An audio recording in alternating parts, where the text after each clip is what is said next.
You're listening to the Seasteading Today podcast, where we speak to entrepreneurs and researchers who are making the dream of seasteading a reality. The Seasteading Today podcast. Stop arguing and start seasteading. Hello, seasteaders. This is Carly Jackson on the Seasteading Today podcast. My guest today is Neil Anthony Sims, CEO of Kampachi Farms and founder of the Velella Mariculture Research Project. Neil Sims' fish farms have proven that we don't need to deny human needs in order to protect the environment. We can grow delicious, healthy fish in a way that restores the environment. Sims is dedicated to harnessing the profit motive to counter climate change. Giving people an opportunity to make money and support themselves while reversing the harmful effects of pollution seems to me the only way to be successful. And his Kampachi sounds delicious.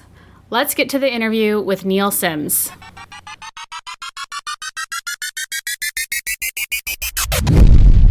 Welcome, Neil. Thank you, Carly. It's a pleasure. So the Seasteading book says your mission is to repopulate the ocean with fish. Is that still your mission? It's a complex question, Carly. I think that humankind has visited all sorts of violence upon the seas, particularly over the last 50, 60 years. And originally I was a fisheries biologist trying to manage commercial fisheries. And I'd come to the realization that we weren't going to be able to feed the planet with commercial fisheries, and actually commercial fisheries in of themselves are highly incentivized to push fish stocks towards extinction because their job is to go and catch as many fish as they can. The sense of what our mission is now is to be able to alleviate the fishing pressure on the seas by providing sustainable, scalable sources of farmed seafood, and that as that grows to scale, it will, in the same way that as terrestrial agriculture has scaled, it has reduced the hunting pressure on deer and ducks and passenger pigeons. Well, actually, passenger pigeons, we got there too late and they ended up being driven to extinction. But deer and ducks, their populations now thrive and are very well managed, but only for recreational pursuits. And I think that's because we're able to feed this planet with other forms of agriculture, poultry, pork, cattle. And I would see the same transition happening on the oceans over the next 50 to 100 years. And so in a circumlocuitous fashion, yes, we do look to repopulate the seas, but it's through the promoting production of development of more efficient means of production. And it's not just limited to fish production as well. Early in my career, I'd worked extensively in pearl oysters, and I think that bivalves are ecologically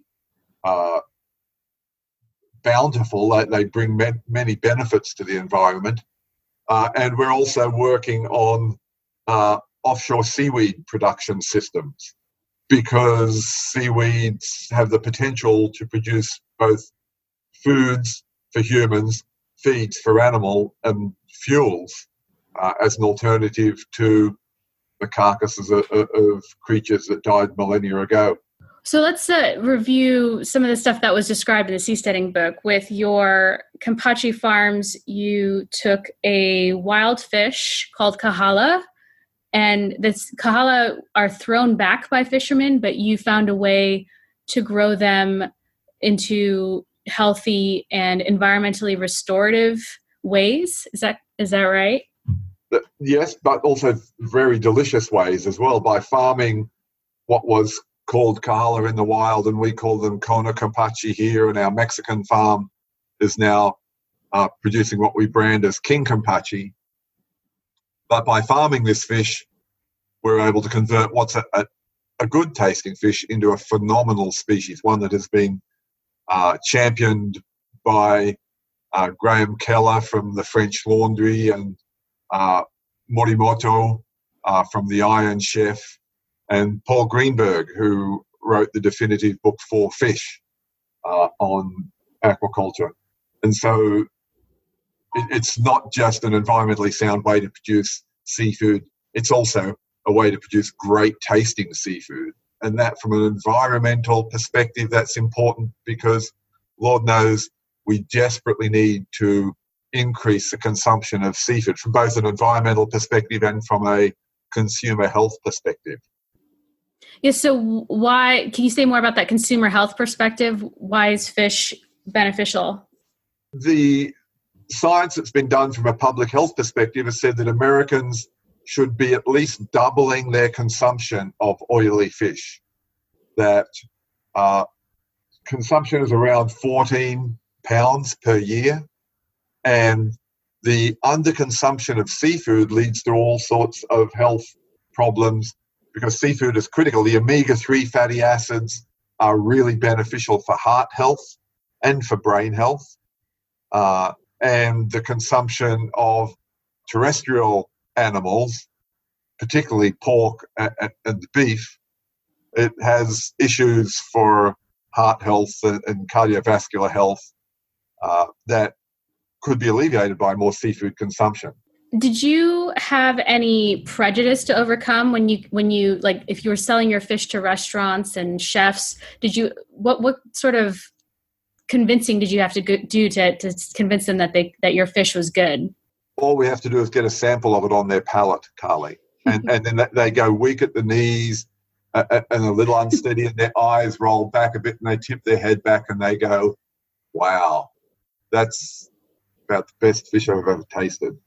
And that's pretty much a universal response, that this Kampachi is a phenomenal species, and we're really proud to be able to grow it in a way that meets the most rigorous, most exacting environmental and social certification standards.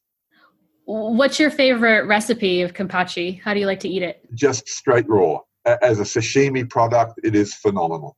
It also cooks up really well. Just a light sear in the pan with perhaps a little bit of butter. That's the fish speaks for itself. It's a phenomenal product. Carly, have you not had any Kampachi? We're sitting here talking about this fish. I have not. Where can I find it? I live in Texas. Actually, H-E-B supermarkets used to, I'm not sure if they still do, but they used to carry our product.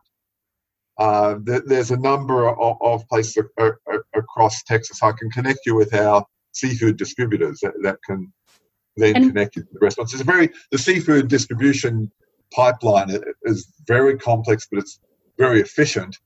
You think that to be able to get fish from Hawaii or from Mexico to a restaurant or to a distributor, a retail outlet in Texas, it's a long way to move fish in a very short period of time.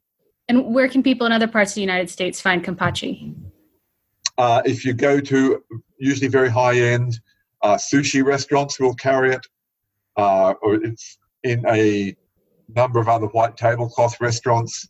All right. The problem, I can't be more definitive about that. We've just started production out of Mexico with the King Kampachi coming out of Mexico. But our production volumes there are still relatively small, and production out of Hawaii is relatively small.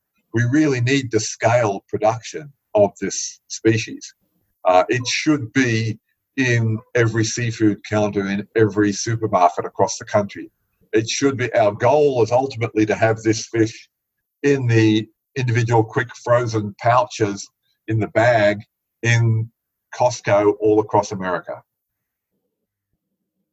So let's talk about the farms and how they started, and then get into how you want to scale up. So it started, you have this this fish cage, and you found a place in Hawaii where the eddies made kept the water flowing, where you can put your cage and the fish can keep swimming and the water flows. So can you explain a bit about that and why that was a desirable location to start with your farms?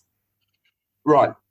The commercial farm here in Hawaii, and we need to differentiate between the initial seasteading book had spoken a lot about our Velella project, which was the unanchored drifter cage project that we had that had tested out the idea of a cage with no anchor, drifted around in the back of the big island for 8 months. We're not completely crazy. We did have it attached to a boat at the time because we needed to be feeding the fish twice a day, 3 times a day, and we needed to be tending to it.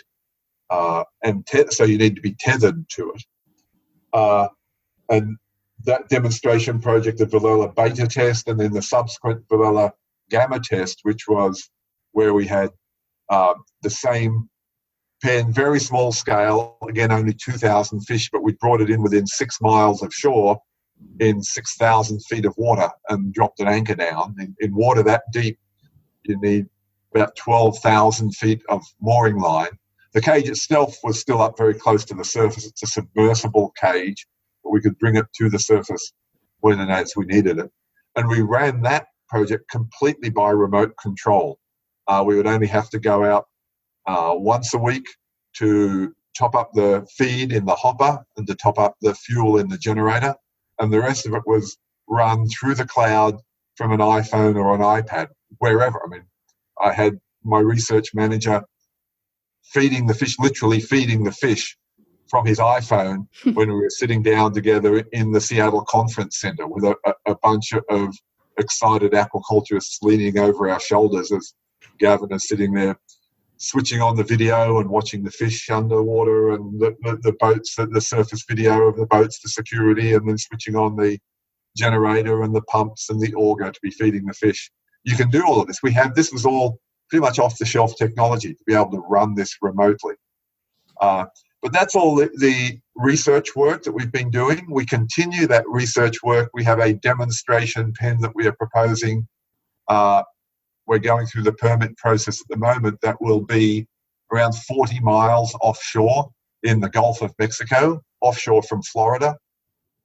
We need to be out that deep, that far offshore so that we can be in deep enough waters. It's only about 130 feet deep when you're 40 miles offshore. It's a very, very broad shelf on the west coast of Florida. But we will continue that Velella demonstration work. The goal of the Velella project in the Gulf of Mexico is to be able to demonstrate to the commercial and recreational and charter boat fishing communities that offshore aquaculture can be a real boon for fishing. That whilst fishermen are often very fearful of any aquaculture because they see it as being competitive, when you put a fish pen out offshore, it becomes a phenomenal fish aggregating device, or FAD. And the FAD for fishermen, instead of them having to wander around all over the ocean looking for where the fish are, they can go straight to the FAD. And if there are pelagic fish such as tuna or mahi-mahi or wahoo or marlin, more than likely they will be around the FAD. So the original Velella projects that we had here in Hawaii, the local fishing community was ecstatic. I had fishermen coming up to me in the harbour here in Kona and grabbing me by the metaphorical lapels and saying, "Please don't take that fish pen out. That's the best fishing I've had in my life." So these wild fish were attracted to your fish pens? Yes, but wild fish will generally be attracted to anything. A FAD could be just a simple bamboo raft or a buoy just by itself. When it's something with other fish in it, like a fish pen, it seems to work phenomenally well. And so our goal in the Gulf of Mexico with what we're calling the Velella Epsilon, if you're following us here, we're working our way through the Greek alphabet, is to be able to help the fishing community in Florida understand the bountiful benefits of offshore aquaculture for fishing. And we think that there's a great synergy that can happen between offshore aquaculture and recreational and commercial fishing. So, and the current version of the cages, do you still have to travel out once a week to fill the fish pens or the bins for food? when we are offshore in Sarasota, we'll be 40 miles offshore, and you can't do a Wi-Fi bridge over that sort of a distance. We've attempted in the past to do this through satellite communication in the Villela beta test. The original plan there was to have that all through satellite connections, but that was very expensive, breathtakingly expensive, and it was also very difficult to do. It's hard to push that much data through a satellite unless you're part of the military-industrial complex, and then you can fly a drone around the hills of Afghanistan when you're sitting in a comfortable chair in Langley, Virginia. But if you're just in the commercial business, satellites are really expensive and really difficult to communicate. And so in Sarasota, we are moving more towards the seasteading model of having people living out on the farm site. And so we will have a crew out there 24/7 for the full grow-out cycle. And we're expecting it to be a 10 to 12-month grow-out cycle in Sarasota. There are a number of commercial projects that spring from our offshore aquaculture development work. The farm in Kona, Hawaii is still operating and producing their Hawaiian Kampachi here. They did about 500 tons, 600 tons last year. We have started up commercial production from the farm site in La Paz that is 4 miles out offshore in the Sea of Cortez. That operation there that should be producing 500 tons in its first year, but we have plans to expand that up over 2,000 tons over the next 3 to 4 years. And then there's another company, I mentioned Lockheed Martin earlier. They had been partners with us in the Villela beta test and Villela gamma test here in Kona, and they have spun off that crew into a company called Forever Oceans, which is also working here in Kona to continue with the unmanned offshore farm site development. They have a demonstration net pen that's 8 miles out offshore here in Kona that they run through a wireless bridge. So there's also a lot of research work and research scale-up. There's a lot of commercial work and commercial scale-up that is springing from the research work. That sounds fantastic. So I would like to backtrack a bit. Will you describe for those of us who haven't read the seasteading book what the innovation is in your cages that changes your farms from traditional fish farming? I think the fundamental guiding principle, Carly, is that we think about further, deeper. That's our mantra. We keep saying to ourselves we want to be further offshore and we want to be in deeper water because that allows us to scale. And if we're going to grow seafood production the way that we have to feed 9 billion people on this planet, because Lord knows we cannot feed them with beef. There's simply not enough land area to grow that many cows. There's not enough fresh water to supply those cows. And the greenhouse gas emissions from terrestrial land animals are really significant. The impacts on the atmosphere from primarily the methane and the nitrous oxide are significant contributors to greenhouse gases. And so we need to expand marine fish production. And up until this point, most of the marine fish production has been close to shore because that's what the engineering has allowed us to do.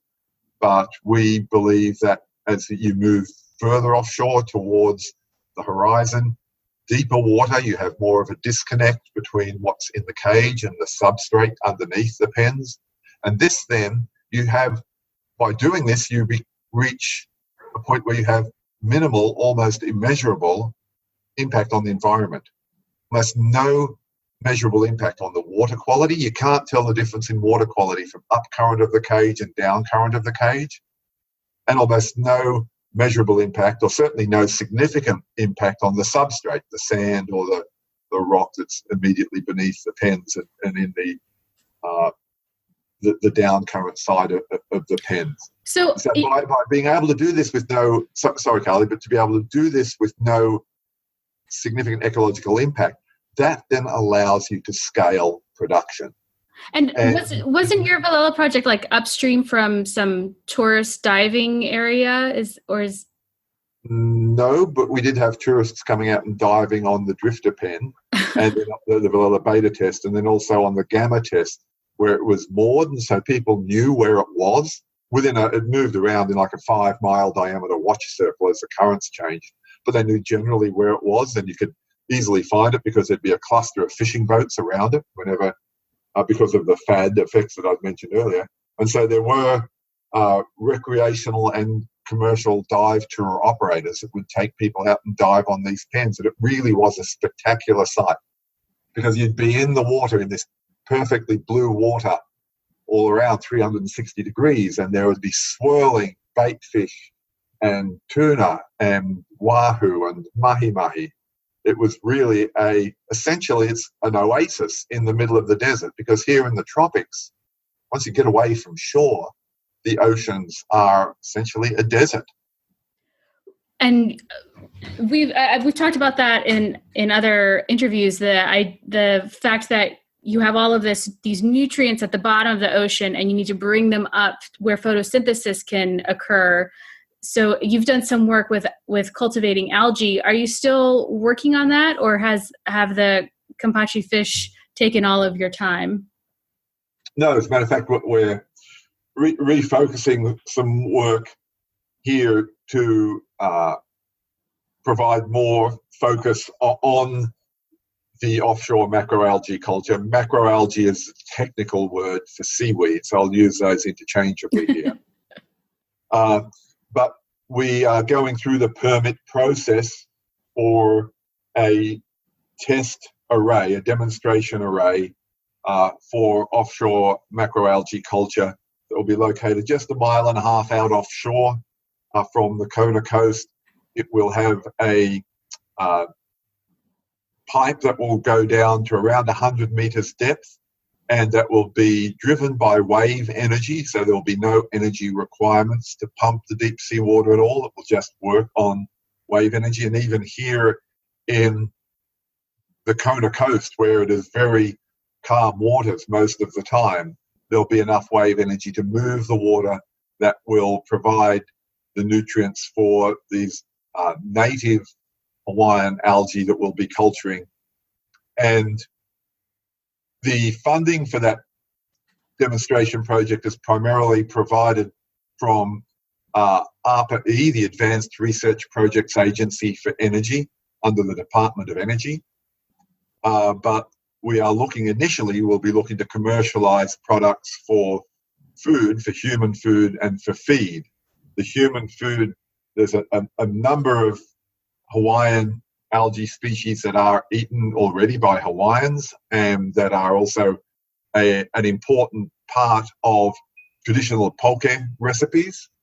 Poke is taking America by storm. Yes, I've noticed. There are almost as many poke stores as there are Starbucks now, and that's a good thing. But there are some of the algae that are cultured could be used in poke, or Americans should be eating more seafood as well. There are a lot of indications that seafood can be very beneficial for human diets. And we're also looking at using the macroalgae, the seaweed that we would grow in this demonstration array, as feed for herbivorous fish. We've been conducting a number of trials with rudderfish, or chubs as they are called on the east coast of America, and we have developed ways to culture these fish in the hatchery. Although they are the same as the wild kahala here, which we've turned into the Kampachi, and it's now a culinary phenomenon, chubs as well are fairly derided in the wild because they eat seaweed, and so they have a strong seaweed flavour. but you are what you eat. And so we think that there are ways that we could be feeding these fish seaweed and then finishing them off on a tilapia diet or a snapper diet. We think of the chubs as a fish that you could probably feed them a tilapia diet and they taste as good as a snapper. But we view macroalgae as a feedstock for the rudder fish, for the chubs, that's a much more economical way to culture the feed, because macroalgae don't need any land area, they don't need any fresh water, and if the deep seawater upwelling works, well, they don't need any fertilizer. And if we can figure out how to culture them, these seaweeds in the open ocean, then there is tremendous ability to scale this. I'd mentioned earlier the ecological benefits of this, if I can just highlight those, because I think it's important when we're thinking about the permitting process of scaling production like this. There are a lot of benefits, ecological benefits, just in terms of the primary productivity and then the secondary productivity that comes around. If you have seaweed grown offshore, it's going to be a phenomenal oasis for other forms of marine life. But then, because photosynthesis uses nutrients and carbon dioxide and sunlight to produce, to go through the photosynthetic process, that if you have offshore seaweed culture systems in areas where you have high nutrient flow, perhaps such as the dead zone that occurs down near the Gulf of Mexico, that you could be absorbing a number of the excess nutrients that are in the ocean.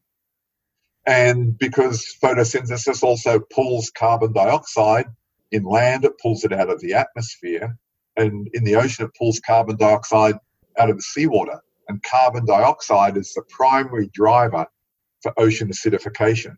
If you're not worried about ocean acidification, if you are not lying awake at night staring at the ceiling, sweating about the catastrophic impacts of ocean acidification on ocean ecosystems, you're not paying enough attention, because the people do a lot of hand-wringing about whether the modelling of global climate change, whether it's real or not, how accurate the models are, and whether it's human-caused.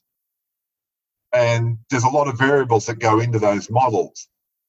Nobody argues about the modelling for ocean acidification, because it is a simple equilibrium equation of how much carbon dioxide is in the atmosphere converts into how much carbon dioxide there is in the ocean, and carbon dioxide drives the pH of the ocean down so that it becomes less basic and more acidic. And that has horrendous impacts on any animal that has a calcareous shell in the ocean. And that is all of your coral, all of your bivalves, all of your crustaceans, and if you're talking about the acidification impacts on internal skeletons, then all of the fish.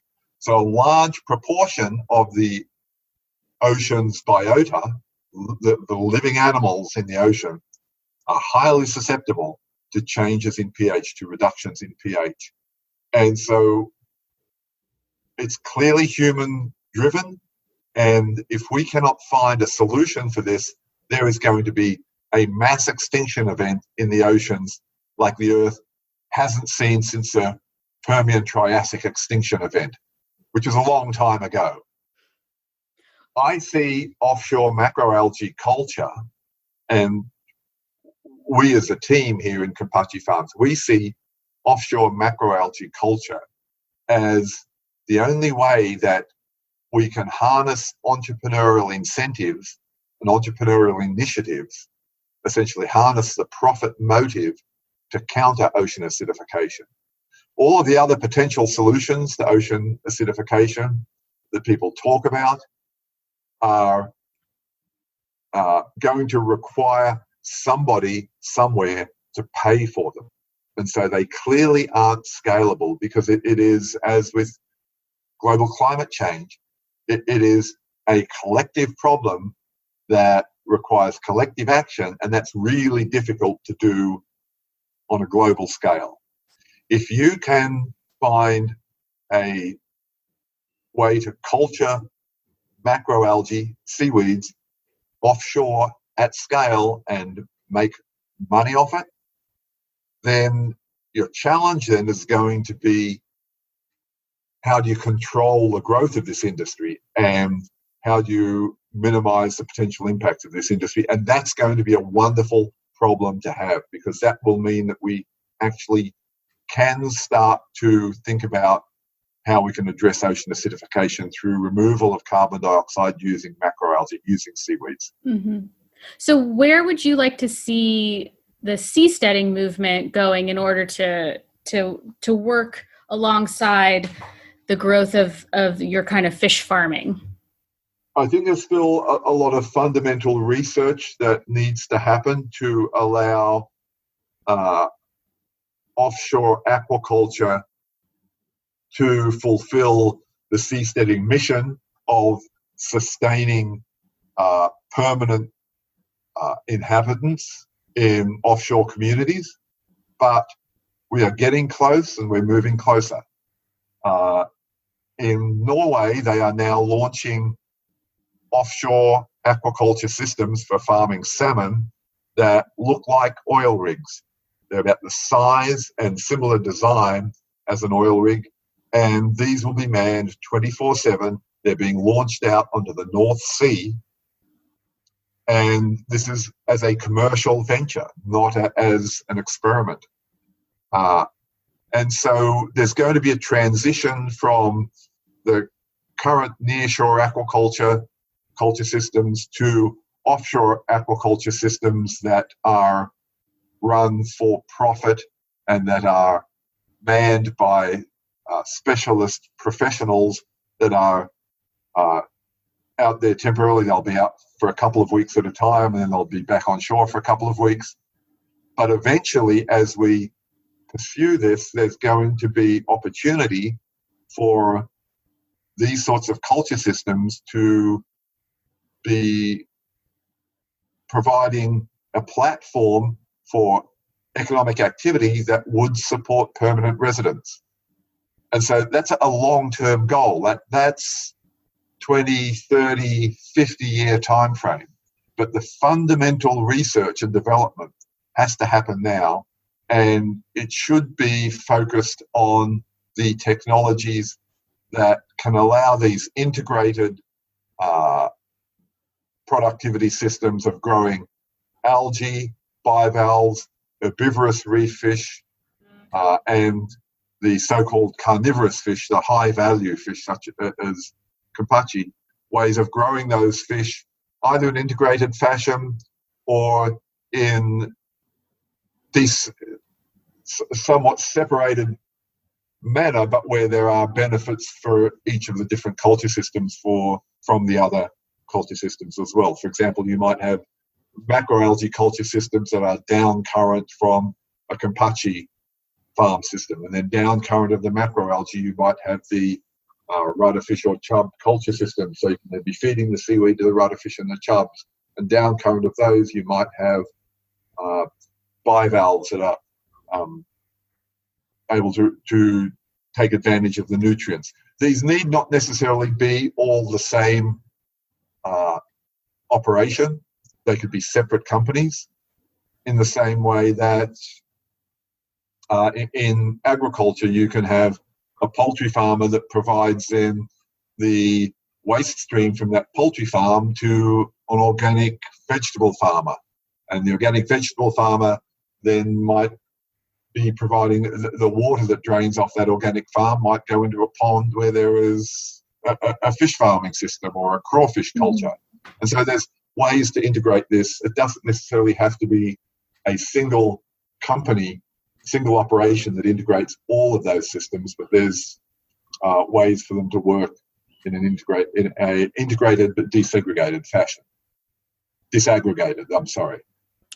Well, to wrap up our conversation, how can people find you? Do you have a website or anything to promote? Certainly, they could reach me through the KampachiFarm.com website. That's KAM for Michael, PACHIFARM.com. And that's Neil, Neil, like Neil Armstrong, Neil Young. Wonderful. Well, thank you so much for joining us.